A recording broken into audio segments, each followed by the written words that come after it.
कोई भी पॉइंट साधना के दौरान आपको बेनिफिट लगता है तो ये साधना का बाई प्रोडक्ट है। आप साधना को शब्दों में एक्सप्लेन नहीं कर सकते, वो पॉसिबल ही नहीं है। कैसे कर सकते हैं? अगर कोई व्यवस्था है तो आप मुझे बता सकते हैं।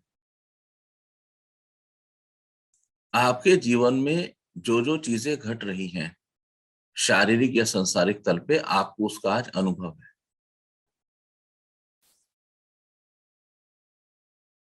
अंतर प्रज्ञा के तल पे जो जो चीजें घटेंगी वो आपके आध्यात्मिक अनुभव है। मुझे कोई साधक इस प्रश्न का जवाब दे सकते हैं कि साधना में मूल रूप से होता क्या है? आप लोग इतने समय से साधना कर रहे हैं, बताओ आनंद में, अनम्यूट करके बोलिए।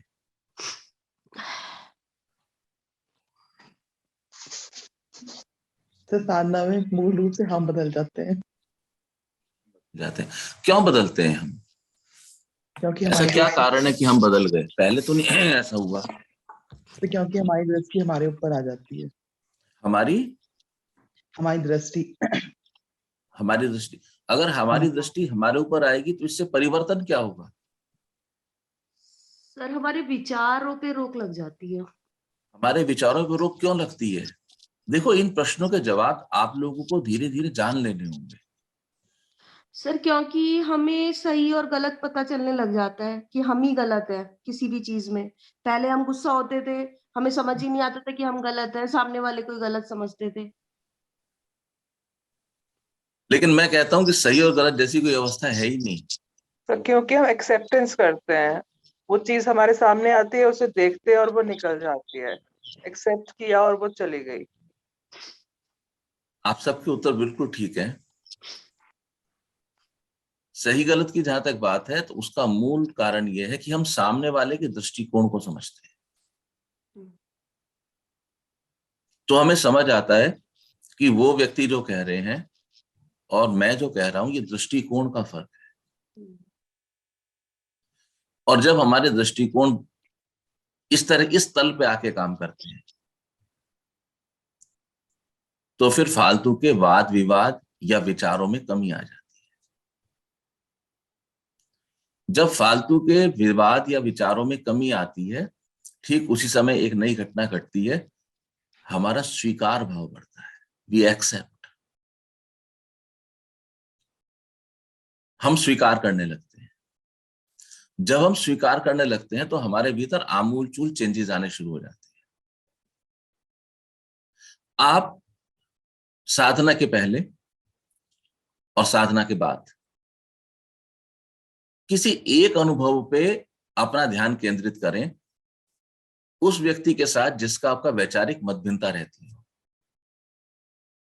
तो आप पाएंगे कि पहले आप उस व्यक्ति के दृष्टिकोण को उसके अकॉर्डिंगली नहीं देखते थे, और अब आप सामने वाले व्यक्ति को उसके विचारों के अकॉर्डिंगली उसको देखने में सक्षम हो जाते हो। तो जब आप सामने वाले को देखने में सक्षम हो जाते हो तो फिर सभी कुछ दिखाई देगा। फिर आपको उसके विचार भी समझ आएंगे, आपको उसकी अवस्था भी समझ आएगी, आपको उसका भूत भी समझ आएगा, आपको उसका भविष्य भी समझ आएगा। लेकिन अब आप देख कहां से रहे हो? आप अपने केंद्र से देख रहे हो, अपने बिंदु से देख रहे हो। कभी महसूस करके देखना कि हम कितनी जल्दी इन्वॉल्व हो जाते थे, पूरी तरह से इन्वॉल्व। ये इन्वॉल्वमेंट हमारी पकड़ है। हमने कुछ प्री डिसाइडेड डिसीजंस या ओपिनियन बना रखी है सामने वाले के बारे में, और जैसे ही वो हमारे सामने आए हमने अपना वो प्री डिसाइडेड चश्मा ठीक किया और हमने उसको देखने लगे। घरों में पति पत्नी, माता पिता बच्चे, भाई भाई, किसी भी तल पे अगर मतभेद है, उसका सिर्फ और सिर्फ एक कारण है कि हमारी जो देखने की दृष्टि है वो नहीं बदल रही है। जबकि जो विचार और एस्पिरेशंस और सामने वाले के हैं वो लगातार बदल रहे हैं। सामने वाले के दृष्टिकोण से देखने की कोशिश करना, उसको सहयोग करना है। आप उसको उसके दृष्टिकोण से देखो, और जब आप देखोगे वो दृष्टिकोण पे बिल्कुल स्टिक हुआ है, जमा हुआ है, तो आप पाएंगे कि इसकी पकड़ बहुत ज्यादा है संसार पे। और उस पकड़ को ढीला करने का तरीका क्या है, बताएगा कोई? साधना है गुरुजी। साधना। साधना। क्या का बनना? हाँ जी, मेडिटेशन सर, साधना। मेडिटेशन। ऋचा क्या बोला? ऋचा गुप्ता? अपनी आइडेंटिटी को ड्रॉप करना, दूसरे की आइडेंटिटी और अपनी आइडेंटिटी को थोड़ा ड्रॉप करेंगे तो इजी हो जाएगा, और वो साधना से ही हो पाएगा। मेरे लिए साधना का मतलब सरेंडर है, मैं को ड्रॉप करना गुरुजी। क्या हम मैं को ड्रॉप कर सकते हैं? मुश्किल है, शायद वही लास्ट और फर्स्ट। किसी इल्यूजन में फंसने की जरूरत नहीं है। हमें शब्दों में नहीं उलझाना है अपने आप को। चलो एक क्वेश्चन पूछता हूं आप लोगों से। मैं, शी इज टॉकिंग अबाउट मैं का दूसरा अर्थ है अहंकार। अहंकार की तो हमने बहुत बड़ी बड़ी चर्चाएं सुनी है। अहंकार बहुत खराब है, अहंकार ये, अहंकार गिरा देगा। Then we talk of Ravana, then we talk of Kansa. कृपया आप लोग मुझे बताइए, अहंकार में अच्छाई क्या है? गुरुजी अहंकार हमारा सर्वाइवल टूल है, इस पृथ्वी के ऊपर हमारा सर्वाइवल टूल। अगर अहंकार नहीं होगा तो हमें सर्वाइव करना बहुत मुश्किल होगा। किसने बताई ये बात आपको? गुरुजी आपने ही बताया था सर आपने भी डिस्कस करा था कि कहीं कहीं अहंकार बैलेंस में होना चाहिए। हाँ। मच होगा तो भी गड़बड़ है, और अगर बिल्कुल मच होगा तो हम संसार को एक संसार के तल पे डील नहीं कर पाएंगे। तो जब डॉक्टर ऋचा कहती हैं कि अहंकार टूटना चाहिए, तो मेरा प्रश्न है, अहंकार अगर टूट जाए या समाप्त हो जाए तो क्या हम इस संसार में अपना जीवन अच्छे से जी पाएंगे? नहीं सर। ये तो गड़बड़ हो जाएगा रास्ता। कैसे चलेगी गाड़ी? अहंकार उतना बुरा नहीं है जितना हमें समझाया गया आज तक। अहंकार एक सर्वाइवल का टूल है, बिल्कुल ठीक कहा। दूसरा, हम इस धरती पर जब चलते हैं तो हमारे जीवन की एक छोटी सी शर्त है कि हम गरिमापूर्ण जीवन जिए। गरिमापूर्ण, ये नहीं कि हम एक धनवान जीवन जिए, क्योंकि धन कम ज्यादा हो सकता है, लेकिन हर जीव की जो गरिमा है वो लगभग इक्वल होती है। अगर आपके भीतर अहंकार नहीं होगा तो आप अपने आप को गरिमापूर्ण जीवन जीने के अधिकारी नहीं पाएंगे, मिस हो जाएगा। आप रावण की गरिमा देखिए। हमने रावण को अहंकारी प्रवृत्ति करके जाना, आप उनकी गरिमा देखिए। रावण का जो राज्य है, जो फोर्ट है, उसमें एंट्री करने के लिए उन्होंने इतने बेहतरीन सिस्टम्स तैयार किए हुए हैं, या तो कैसे सीसीटीवी कैमरास लगा रखे हैं कि वहां पर एक मच्छर के समान भी कोई चीज बिना परमिशन के अंदर नहीं जा सकती। क्योंकि जो हनुमान जी हैं उनके पास एक शक्ति है। वो शक्ति क्या है, उसके आधार क्या है, कभी चर्चा करेंगे। लेकिन हमने यहाँ पर एक चीज देखी थी हनुमान जी के रूप की, कि वो बहुत बड़ा रूप भी ले सकते हैं। सत्योजनते ही आनंद कीना, पहले वो बढ़ते अति लघु रूप पवन सुत लीना, लेकिन जब वो क्रॉस करके आ गए समुद्र को, तो यहाँ आके हनुमान जी ने पूरा का पूरा रेकी की फोर्ट की, वो था कैसे अंदर जाया जाए। तो ही थॉट कि ठीक है, रास्ता क्लियर है, मैं छोटा सा रूप बना लेता हूँ, अंदर एंटर कर जाता हूँ। तो आती है कि मशक समान रूप कभी धरी। मशक यानी कि मच्छर जितना, इतना छोटा उन्होंने अपना रूप किया। The moment he try to enter into the fort, immediately वहां पे पहरेदार आ गए,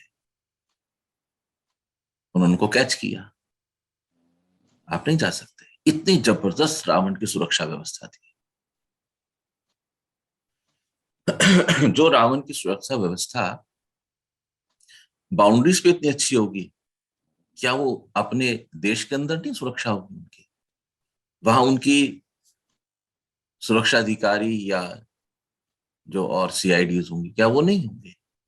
लेकिन इसी में आगे लिखा हुआ है कि जब हनुमान जी अंदर एंटर कर गए लंका के, और उनको जब विभीषण का घर मिला, तो विभीषण के घर के बाहर तुलसा जी भी थी और राम भी थे, राम नाम भी था, और विभीषण जो थे वो तुलसी की माला पे जाप किया करते थे, मेडिटेशन करते थे।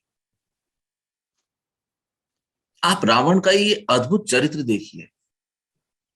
क्या रावण के घर के भीतर तुलसा दल लगी है, जो कि विष्णु की प्रतीक है? क्या जो शत्रु घर के बाहर खड़ा है, उसके नाम को जपने वाला भीतर है, वो मेडिटेशन करता है? हमने तो सिर्फ रावण को यही करके जाना है कि वो सब जितने भी यज्ञ होते थे उनको विध्वंस कर देते थे। तो ये विरोधाभास क्यों है उनके चरित्र में, कि वो दूर दूर तक तो जाके पूरे दक्षिण भारत में किष्किंधा तक आके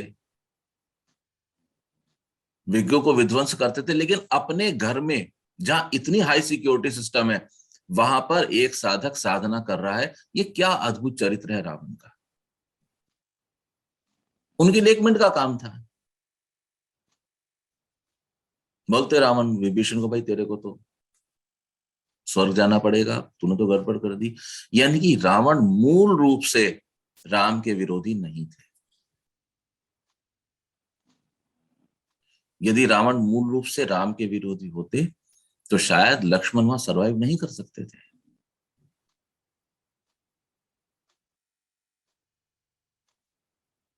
और किसी भी पुरुष की जो एडवाइजर होती है, उसकी पत्नी,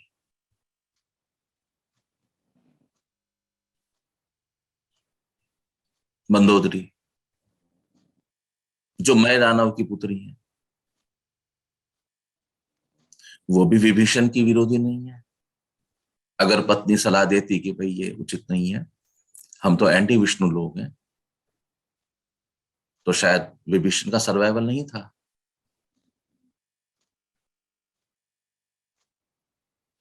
बात तो यहां तक आती है कि रावण की मृत्यु के पश्चात विभीषण और मंदोदरी का विवाह हुआ,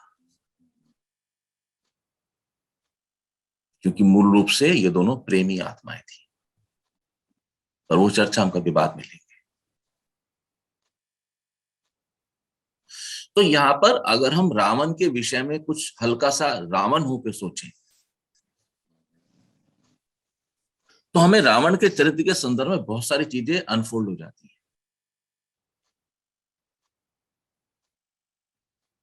क्या कारण था कि रावण वहां तक आके ऐसी हरकतें करते थे जिससे भगवान राम एग्रेसिव हो जाएं, जबकि उनके घर में भी वो हरकतें चल रही थी। पहले तो घर साफ करते हैं,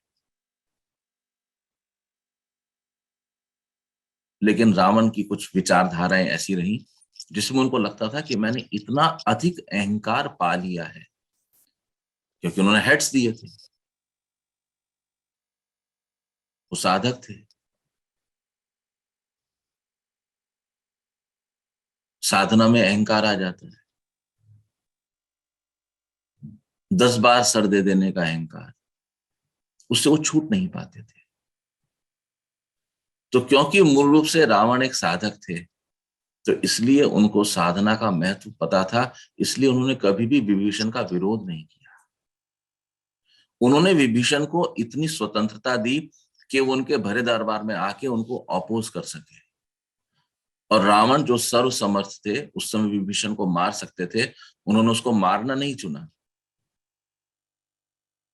उन्होंने कहा विभीषण तू तो मूर्ख है, तूने इतनी साधना करी है, और तेरा साध्य अब द्वार पे खड़ा तो तू मेरे पैरों में लटक रहा है। अगर आप एक बार सामने वाले के मत, विचार या अवस्था को जानने की चेष्टा करेंगे तो आप पाएंगे कि आप एक बेहतर धरातल पे काम कर रहे हैं। आपका पर्सपेक्टिव ब्रॉड हो गया है, विस्तृत हो गया है। जैसे जैसे आपका पर्सपेक्टिव विस्तृत होता जाता है तो फिर उसमें सब आके समा जाते हैं।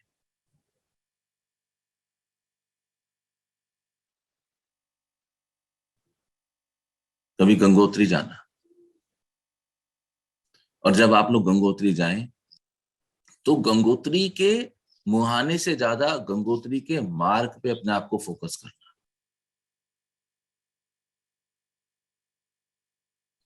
तो आप पाएंगे कि गंगोत्री जाने के मार्ग में गंगा बनने की क्रिया में इतनी बड़ी बड़ी नदियां आती हैं, वो अपने आप को गंगा में समा देती हैं।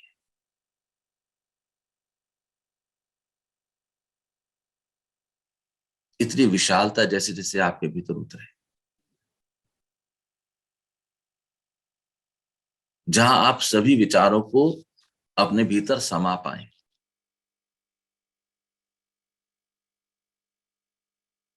तो फिर गंगा। और जैसे जैसे आप सभी विचारों के प्रति अपने पूर्वाग्रह छोड़ देते हैं और आग्रही हो जाते हैं, तो आप देखिए फिर बहुत आगे चल के कर्म भी अपने आप को आपके चरणों में समर्पित कर देते हैं। जमुना जी भी आके मिल जाएंगे।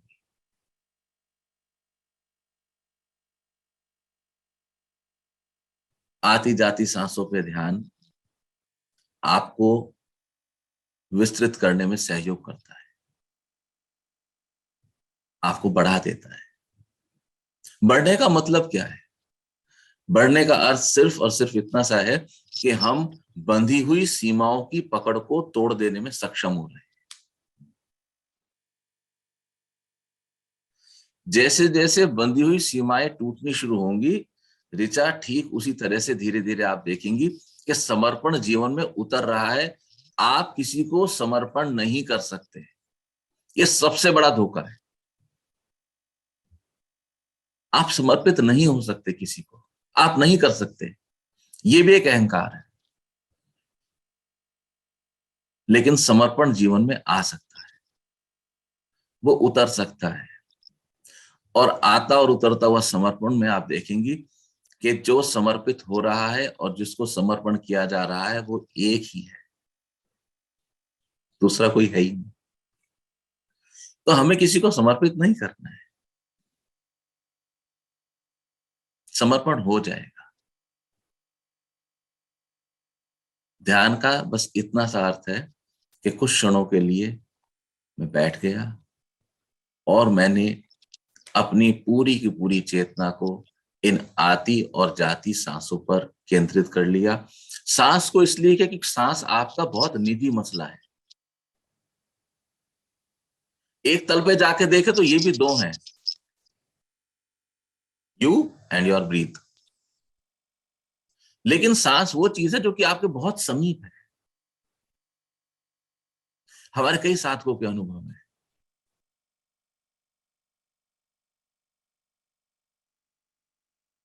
जैसे जैसे धीरे धीरे थोड़ा थोड़ा गहरा उतरते हैं तो सांस की गति मध्यम या लोप की अवस्था आती है। वहां भी वननेस घटती है। पर सांस का प्रयोग सिर्फ इसलिए क्योंकि ये आपके समीपतम घटने वाली क्रिया है और ये रेगुलरिटी में घटने वाली क्रिया है। इसके लिए आपको कोई प्रयास नहीं करना पड़ता। ये ऐच्छिक नहीं, अनैच्छिक क्रिया है। इसलिए सांसों को चुना। अपने आप को सभी साधक अनम्यूट करेंगे। आइए कुछ क्षणों के लिए साधक सौरभ जोशी के सानिध्य में उच्च स्वर में ओम अक्षर का उच्चारण करेंगे।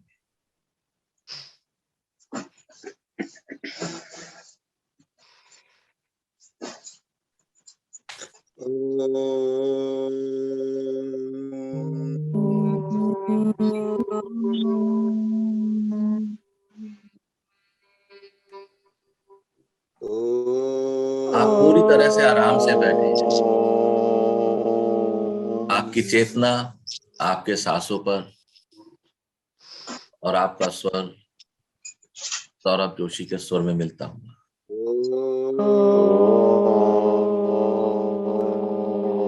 प्रसन्नता के अनुभव के साथ आनंद में डोलते हुए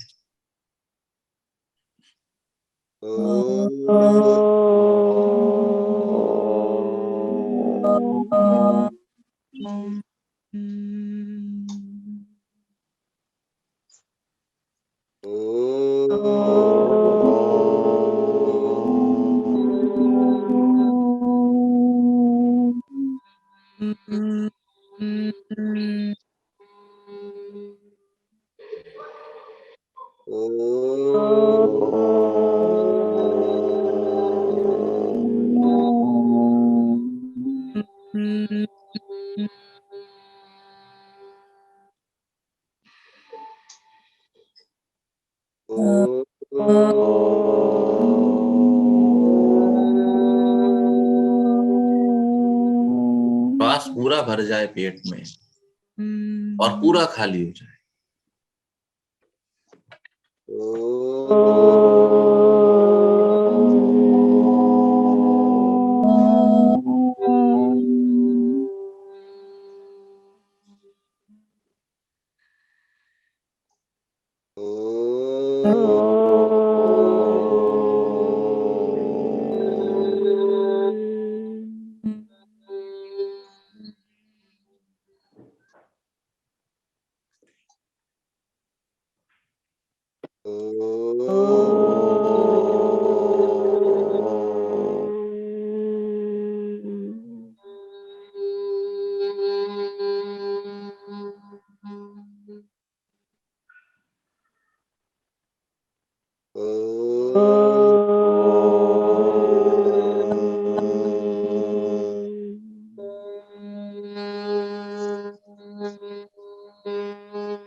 ख्याल रहे क्या मेरा स्वर सौरभ के स्वर में एक लय हो रहा है।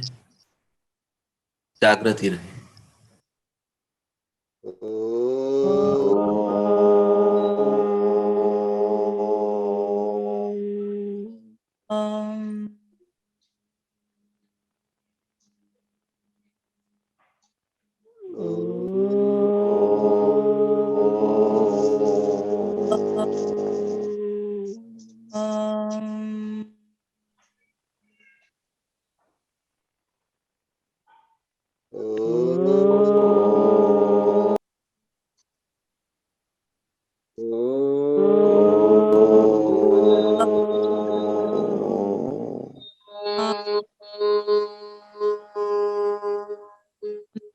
ये कुछ क्षणों के लिए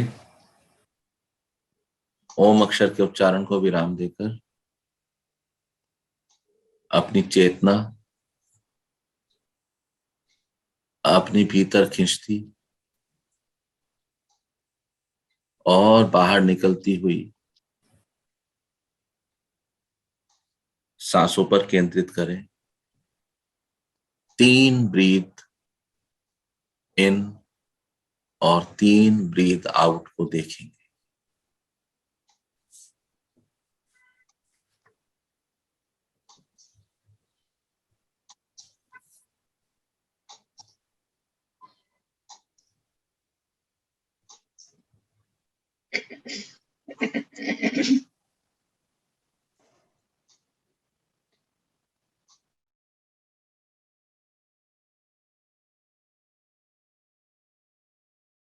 ये कुछ क्षणों के लिए मौन में बैठकर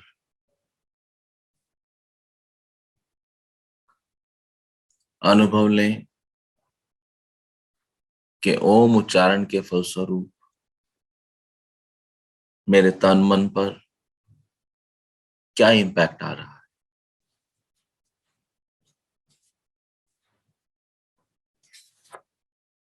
अपनी अवस्था की जानकारी लें।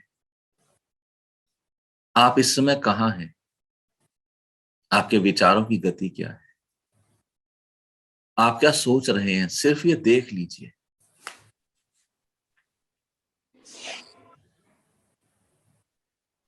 सभी साधक धीरे धीरे अपने हाथों की उंगलियों को, पोरों को हिलाएं। हथेली को रगड़ के घर्षण करके और बंद आंखों की पलकों पर और धीरे से वंदना अरोड़ा को छोड़ के बाकी सभी लोग अपने कैमरे ऑन करेंगे।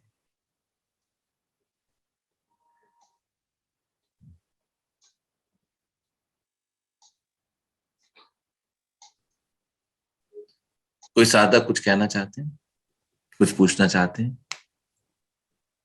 तो हैंड रेज करेंगे। सहज स्वरूपा बोलिए।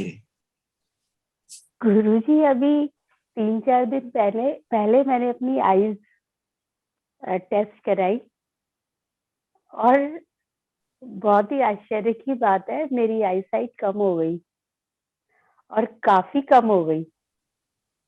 जो पावर थी वो करीब 1.75 थी, जो 0.5 रह गई एक आंख की। मतलब ये क्या हुआ? पता नहीं, डॉक्टर इम्प्रूवमेंट को हो भी। गया? हाँ, क्यों हुआ कैसे हुआ पता नहीं, बट ये एक आश्चर्य की ही बात है। बहुत सारे आश्चर्य घटते हैं जब आप ये छोटी सी साधना करते हैं। चलो अच्छा है। और गुरुजी, आज जिस समय हम अपनी हथेलियों को, फिंगर्स को मैंने मूव किया तो ऐसा महसूस हुआ कि एक शीतल सी हवा उंगलियों के बीच में से होकर पास हो रही है। एक अच्छी सी फील थी। आपकी जितनी उम्र है, ये हवा उतनी उम्र से ऐसी ही पास हो रही है। आपका ख्याल आज गया। क्योंकि हाथ मेरे शॉल के अंदर थे and I could feel the flow of air. हम इतने मगन रहते हैं ना कि हमें वो हवा का स्पर्श फील करने के लिए एक तेज हवा चाहिए, पार्क चाहिए। कभी सोचा नहीं कि सर्दी में पर्दे डाल के कमरे के अंदर बैठ के शॉल के अंदर हाथ के पास से भी हवा का फ्लो है। लेकिन एक और नया खेल हो रहा है। आनंदमयी कहती है कि कल ऑटोमेटिकली इसके वो नल में गर्म पानी आ गया। मैंने कहा भाई चेक करो, वो कनेक्शन होगा गीजर का। कहते सर कोई कनेक्शन नहीं। गजब। आनंदमयी की आवाज सुनाई दे रही है सबको? नहीं मजा आ रहा है? गुरुजी, आनंदमयी की आवाज नहीं आ रही। कि पुरानी बीमारी, अनम्यूट करके अनम्यूट किए हुए बोलना। मतलब मुझे कल तो समझ में नहीं आया, मैं कहा ये क्या हुआ। मैं ब्रश करी, मैं कहा हाय ठंडे पानी में कौन धोएगा मुंह। और फिर एकदम से जैसे लिटरली मैंने नल का खोला तो गर्म पानी आने लग गया। ये क्या हो गया? फिर मैंने ब्रश भी गर्म पानी में करा बल्कि, और मुंह भी धोया। फिर मैंने कहा ये क्या हुआ? ये तो माँ की कृपा कैसे होगी। मैं कहा ये पानी ठंडे वाला गर्म में कैसे बदल गया? ये माँ की कृपा नहीं है, ये आपकी फिर कृपा है। प्रकृति का तो रीत यही है। आप तो पहाड़ में रहते हो, आप किसी हाँ भी पहाड़ी स्थान पर ऊपर जाओ, जितने भी तीर्थ क्षेत्र हैं, खूब ठंडी लेकिन धरती से गर्म पानी आ रहा है। हाँ आप प्रकृति का संतुलन देखो। जितने गर्म प्रदेश हैं वहां सारे रसीले फल होंगे, जितने ठंडे प्रदेश हैं वहां सारे गर्म ड्राई फ्रूट जिसको बोलते होंगे। प्रकृति का संतुलन देखो। प्रकृति आपकी एक विचार पे सब कुछ करने के लिए तैयार है, लेकिन हमारे थॉट ही कहीं और जाके बैठ जाते हैं।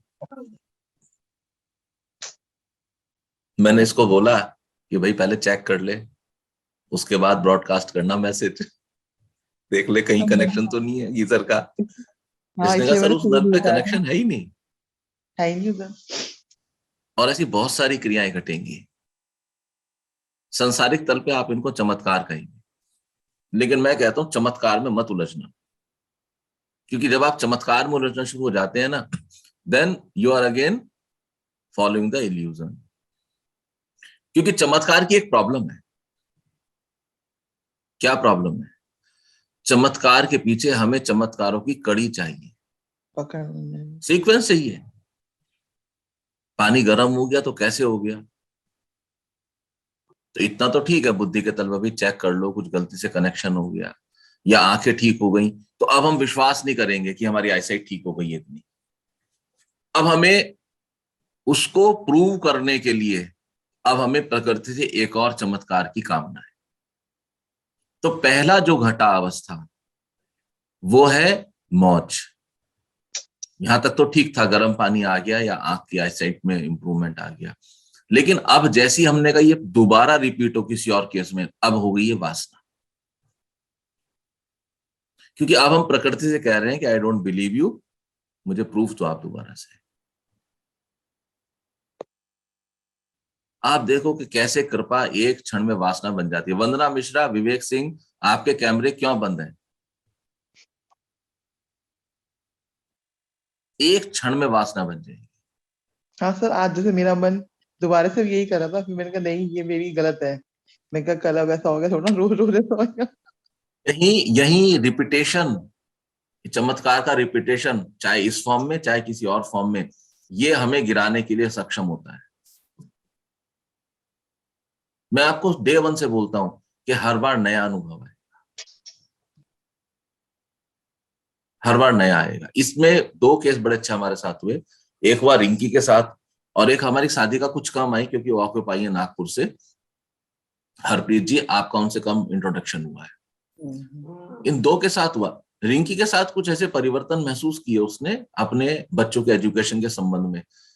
वो मेरे से बात करती रही, वो कनेक्शन में रही, अनुभव बताती रही, लेकिन उसने ये आग्रह नहीं किया कि ऐसा हो जाए। ये मुझे रिंकी की बात बहुत अच्छी लगी। रिंकी, आपको ख्याल है, she crying weeping is one thing, उस तरह से आप अपने आप को एक्सप्रेस कर रहे हैं, अपने आप को कम्युनिकेट कर रहे हैं, चाहे आप रो भी रहे हैं, कोई आपत्ति नहीं उसमें।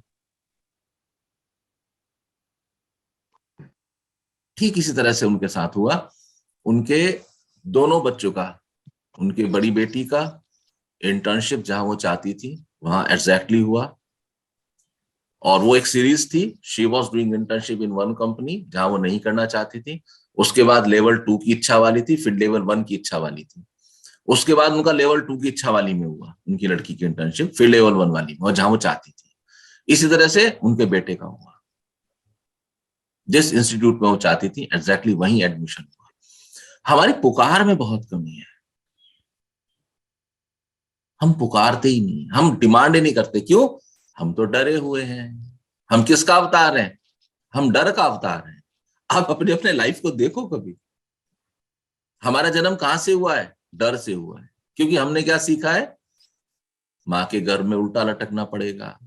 अरे अगर लटक रहे हैं तो सपोर्ट भी तो है, और सपोर्ट सिस्टम इतना जबरदस्त है कि वो आप कवर्ड हो पानी से, पानी में तो इंपैक्ट आता ही नहीं है। आप देखो हमारी एक सोच हमें कहां से कहां ले जाती है। हम ऐसे क्यों सोचें कि माँ के गर्भ में उल्टा लटकना पड़ेगा? हम ऐसे क्यों नहीं सोच सकते कि ये वो अवसर है जब हम अपने माँ के सबसे करीब होते हैं? और आपको जानकर आश्चर्य होगा उस समय एक मुक्ति की अवस्था होती है, आत्मा आ जा सकती है उस समय, यानी कि ठीक उसी समय आत्मा शरीरी और अशरीरी दोनों आनंद ले सकती है। और ठीक जिस समय बर्थ होता है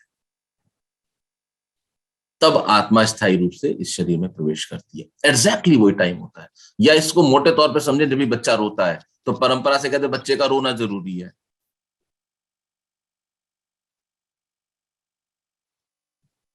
और कोई साधक कुछ कहना चाहते हैं?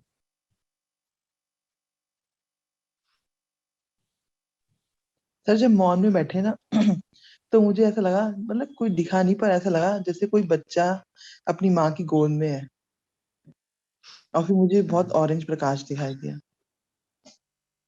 आपने देख ली होगी, कोई फोटो कोई तस्वीर होगी, वो रह गई हाँ होगी। मतलब मेरे सामने नहीं थी, पर पता नहीं मुझे मतलब एहसास हो रहा था कि मेरे सामने है ऐसे। कई बार हमारे भीतर उमड़ता हुआ प्रेम भी इस रूप में परिलक्षित हो जाता है।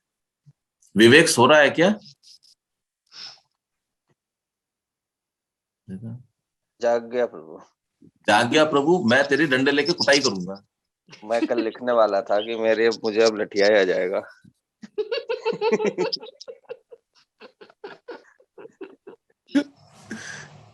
भैया की नींद मेरी तरफ से वो हो गई है।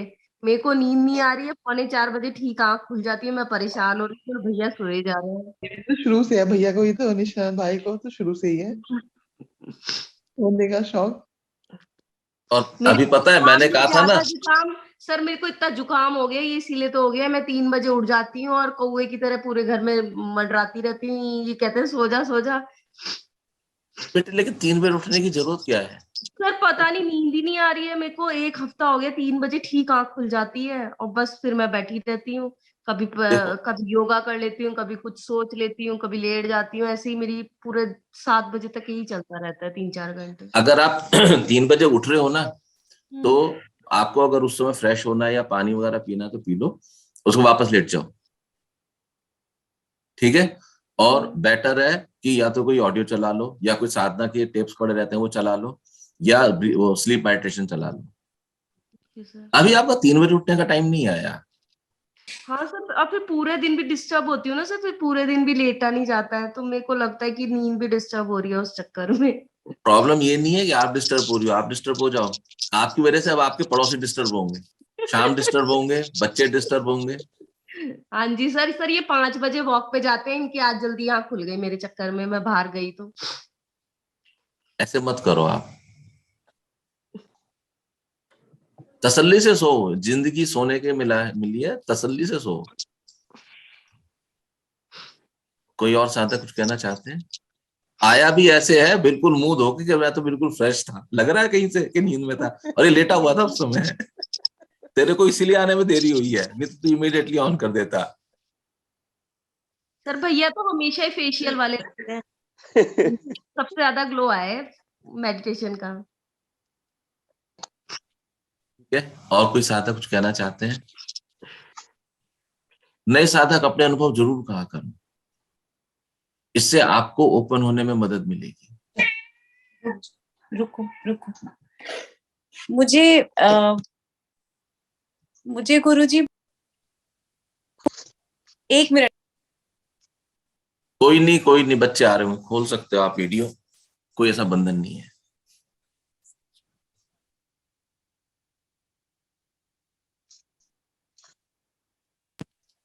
मुझे गुरुजी बड़ा, जब मैं मौन में बैठी तो मुझे विस्तार महसूस हुआ, एकदम से विस्तार की, मतलब जैसे एकदम से, जैसे सामने लोहे की खिड़की है तो मुझे ऐसा लगा कि वो लोहा भी ना मेल्ट कर गया, एकदम से विस्तार जैसा महसूस हुआ।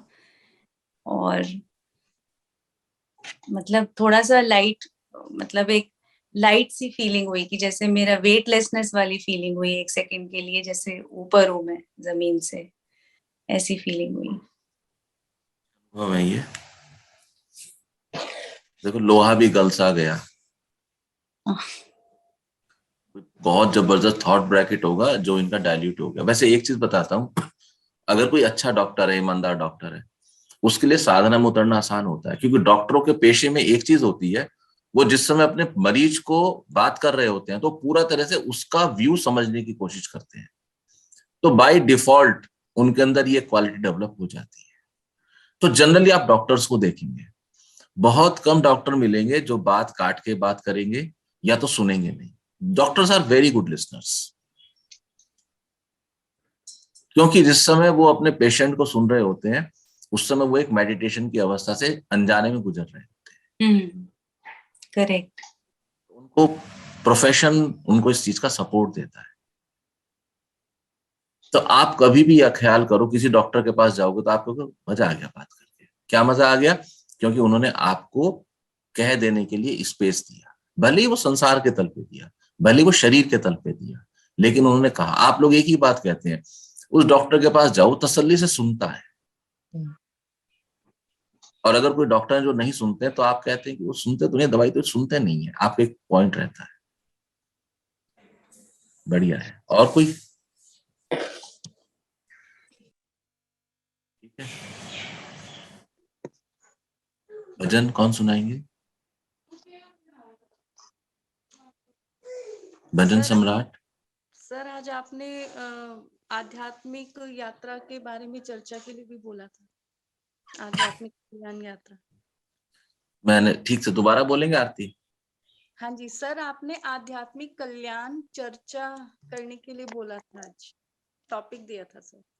हाँ भाई, बट बिफोर दैट शायद निश्चल आनंद चले जाएंगे 8 बजे, क्योंकि सेशन स्टार्ट होगा। ठीक है ना निश्चल? 8 बजे से है ना आपका सेशन? तो सहज मेरी रिक्वेस्ट है आपको कि हमारी एक नई साधिका है शालू, गुड़गांव से ही, वो त्योहारों से नहीं आ रही, उनको एक बार बात करें। और शायद मीरा नहीं आ पाएगी, क्योंकि मीरा के घर में शादी का है 14-15 तक, सैटरडे से आ जाएगी। बताओ भाई, आध्यात्मिक उत्थान।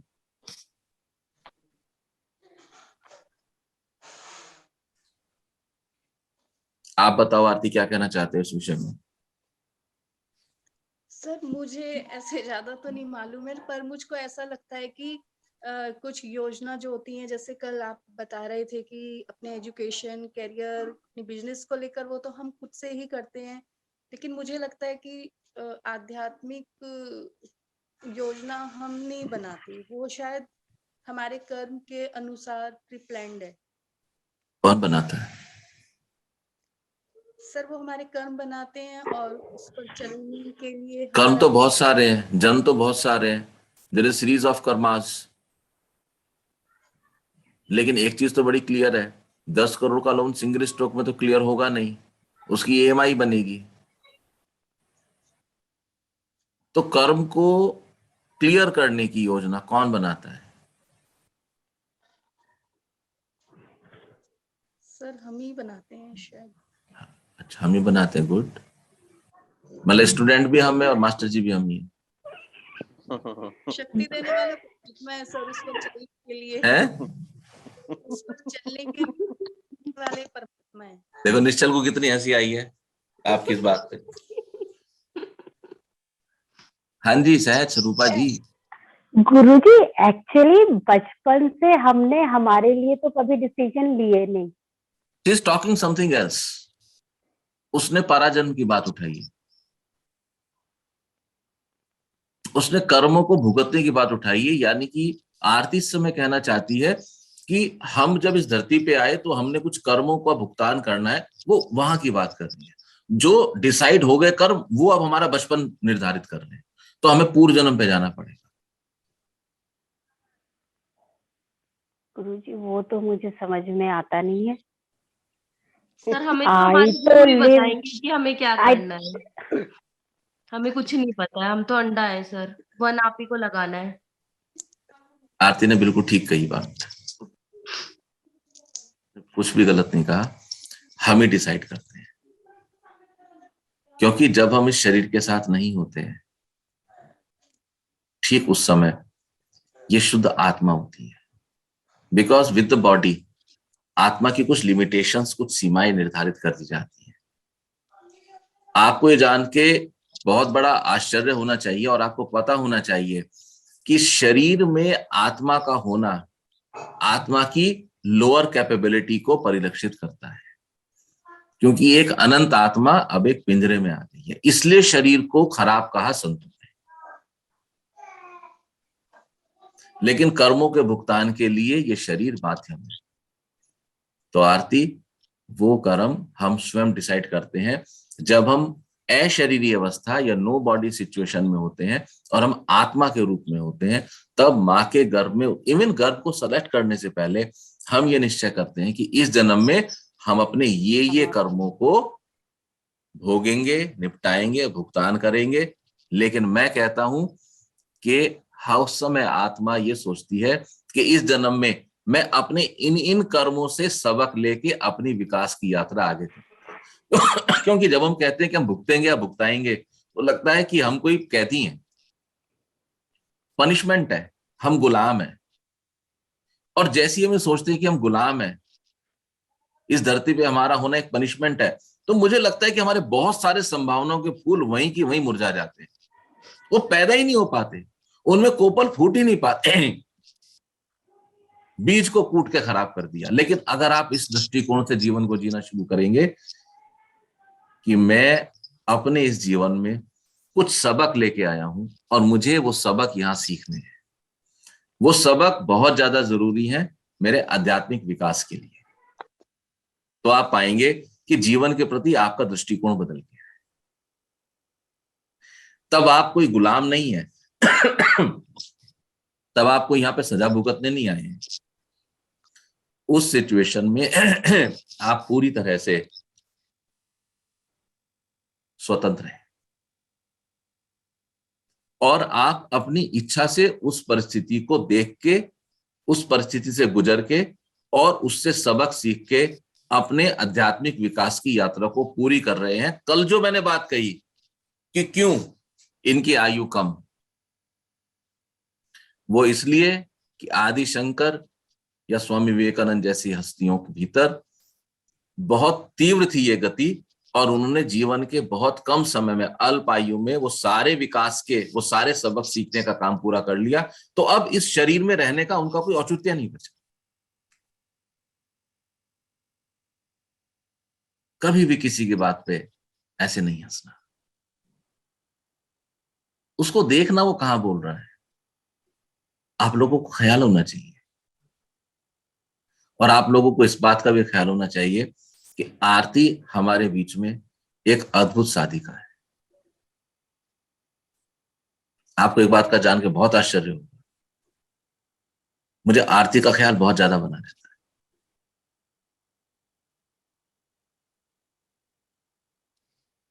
उसकी 21 साल की सेवा है, उसने 21 साल अद्भुत सबक सीखने में बिताए। हमें ऐसा साधक दोबारा नहीं मिलेगा। उसने बिल्कुल ठीक कहा। और कुछ ठीक है? भजन सम्राट, प्रेम से ना हम लोग फल जाते हैं, ठीक है? प्रेम पे है ये भजन। जो प्रेम कम्युनिकेट होता है ना इस तल पे, वो कम्युनिकेट होता है वाणी के द्वारा, ठीक है? हमारा जो बेस्ट वे ऑफ कम्युनिकेशन है वाणी है, उस पे भजन सुनिए। चलती वाणी के संग खिली हूँ, उनके उपवन की एक कली हूँ, आई जीवन में बहार, मिला जब से तेरा प्यार, आई जीवन में बहार, मिला जब से गुरु के लिए कहा गया है कि जब से गुरु का प्रेम हमें मिलना शुरू हो जाता है तो जीवन में बाहर आ जाती है। और सेम यही शब्द कहता है बच्चा, अगर किसी बच्चे को अपना माँ का पूरा प्रेम मिलता है तो उसके जीवन में बाहर आ जाती है। नस नस उतरे वचन तुम्हारे, सोया आत्म भाव जगाए, सोया आत्म भाव जगाए, आंगन आंगन कूके पपीहा, वाणी की धुन में गाए, वाणी की धुन में गाए, हो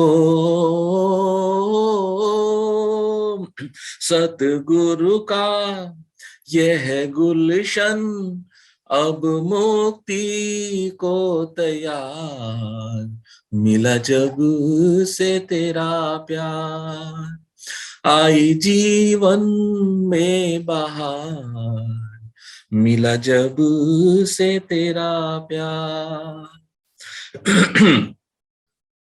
झांझर झन के झनन झनन झन, मन मयूरी झूम के नाची। जब भी गुरु के वचन आपके भीतर उतरेंगे ना तो ये मन मयूर बन के नाचना शुरू कर देगा। मन मयूरी झूम के नाचे, वाणी उतरे अंतकरण तक, सुप्त नाभि भी। देखिए जब गुरु की वाणी भीतर उतरती है ना तो इसका मुकाम नाभि होता है, और हम जानते हैं कि नाभि वो पॉइंट है जहां से सारे शरीर में कनेक्शन है, ठीक है, तो ये नाभि सो जाती है, यानी कि हमारा वो स्थान जो सेकंड और थर्ड ऊर्जा चक्र के मध्य में है। ठीक है, तो जो 1, 2 एंड 3 ऊर्जा चक्र है वो सब संसार में लगाने वाले हैं। करेक्ट। तो जब गुरु की वाणी भीतर उतरती है और नाभि सुप्त नाभि जागने लगती है, तो धीरे धीरे हम इस संसार से आगे का सोचने लगते हैं। वाणी उतरे अंतकरण तक, सुप्त नाभि भी जागे, सुप्त नाभि भी जागे। हो बाजे ढोलक और मंजीरे, मन वीणा गाए मल्हार, मिला जब से तेरा प्यार, आई जीवन में बहार, मिला जब से तेरा प्यार। आगे वाणी मनवा पीछे, हौले हौले संग लगे हैं, हौले हौले संग देखिए, जी करता है कि हम सुनते रहे, हम सुनते रहे, हम सुनते रहे। और क्या होता है, रंगों का समावेश यहाँ पे होता है। नीला पीला लाल गुलाबी, उनके ही रंग रंगे हैं, उनके ही रंग रंगे हैं। हो आसमानी और बसंती, जीवन में रंग हजार, मिला जब से तेरा प्यार, आई जीवन में बहार, मिला जब से तेरा प्यार, अंबर में रंग हजार, मिला जब से तेरा प्यार, वाणी में रंग हजार, मिला जब से तेरा प्यार, आनंद के रंग हजार, मिला जब से तेरा प्यार, सत्संग में रंग हजार, मिला जब से तेरा प्यार, मिला जब से तेरा प्यार, मिला जब से तेरा प्यार। ठीक है, आप सबका बहुत बहुत धन्यवाद। रेगुलर मेडिटेशन करते रहिए, अपने अनुभव ग्रुप पे डालते रहिए, फिर शनिवार को मिलेंगे। जय माता जी। जय माता।